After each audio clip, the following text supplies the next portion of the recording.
Kita ke informasi selanjutnya, pemirsa. Banjir yang melanda Kabupaten Kerinci dan Kota Sungai Penuh Jambi hingga Rabu siang belum surut.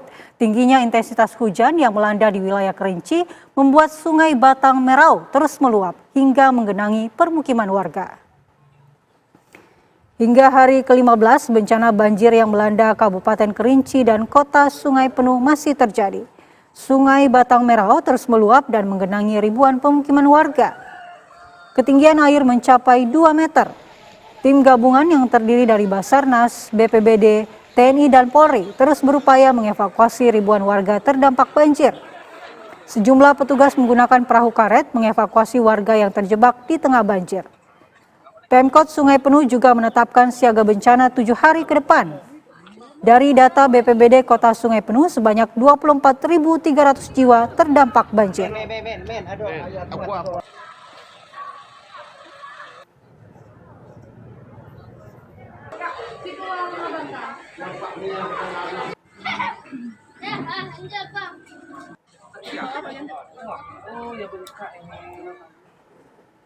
Dan pemirsa, kita akan mengupdate kondisi terkini banjir di Jambi. Sudah bersama kami Rizal Antoni di lokasi banjir. Selamat pagi Rizal, bagaimana kondisi banjir pagi ini di sana? Ya, selamat pagi Kumala dan juga pemirsa TV One. Dan di sini saya bisa memberikan informasi terbaru untuk pemirsa di hari ke-16 banjir yang melanda Kabupaten Kerinci dan Kota Sungai Penuh.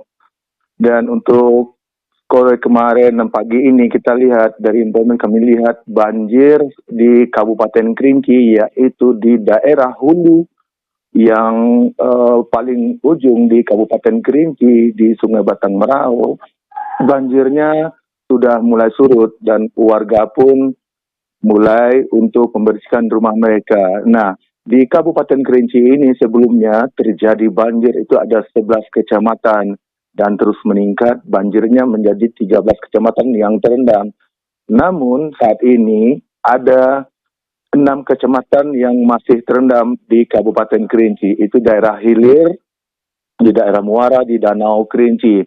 Ada beberapa kecamatan yang masih terendam. Namun yang bisa kita sampaikan juga untuk pagi ini Kumala kepada pemirsa, untuk wilayah Kota Sungai Penuh yang berada di tengah-tengah Kabupaten Kerinci sampai saat ini masih terendam banjir. Meskipun banjir tidak setinggi hari kemarin karena mulai sore kemarin dan tadi malam saya masih memantau kondisinya tidak ada hujan hingga jadi banjirnya mulai surut. Namun demikian evakuasi warga yang masih terjebak di tengah banjir yang tidak bisa dilalui oleh kendaraan. Tim semua evakuasi, tim gabungan terus melakukan evakuasi dengan menggunakan perahu karet. Saat ini para pengungsi yang terjebak di tengah banjir sudah diungsikan di tempat yang telah disediakan oleh Pemkot Sungai Penuh, yaitu terdapat di 4 titik posko-posko pengungsian. Namun ada sebagian warga yang masih enggan untuk mengungsi ataupun tidak mau mengungsi karena mereka takut tentang barang-barang berharga milik harta benda mereka yang masih tinggal di rumah. Jadi mereka bertahan di tempat-tempat yang lebih tinggi dan juga mendirikan tenda-tenda darurat dan mereka bermalam di sana. Dan untuk membantu mereka yang bertahan di tempat pengungsian yang tidak mau di tempat pengungsian yang telah disediakan oleh pemerintah daerah, maka Pemkot Sungai Penuh dan Kabupaten Kerinci menyalurkan bantuan dengan menggunakan perahu karet. Dan ada juga salah satu tempat yang tidak bisa dilalui perahu karet, maka petugas harus menerobos banjir untuk memikul barang untuk pasokan makanan. Dan hingga tadi malam saya pantau kondisi di lokasi posko, juga logistik dari berbagai daerah dari Provinsi Jambi sudah mulai masuk ke Kabupaten Kerinci dan Kota Sungai Penuh. Dan dari Pemprov sendiri memberikan logistik pasokan makanan, beras, makanan siap saji, untuk obat-obatan, untuk makanan siap bayi, dan untuk sebagainya. Itu sudah mulai disalurkan.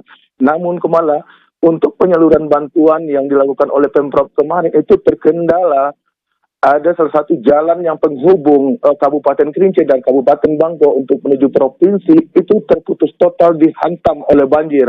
Maka mereka harus melalui jalan alternatif hingga logistik bawaan dari Provinsi Jambi untuk Kabupaten Kerinci itu terlambat masuk. Dan bisa kita kabarkan juga ke pemirsa TV1, dampak dari banjir yang terjadi kali ini merupakan banjir yang terparah yang terjadi di Kota Sungai Penuh dan juga Kabupaten Kerinci, dan semua fasilitas umum semua terendam. Dan Baik, hingga terima saat kasih ini Rizal. para sekolah pun tidak bisa untuk bersekolah, mereka harus diliburkan karena sekolah-sekolah terendam malah. Baik, terima kasih Arisal Antoni mengabarkan langsung dari lokasi banjir. Semoga banjir di sana segera surut dan tetap jaga kondisi. Selamat bertugas kembali.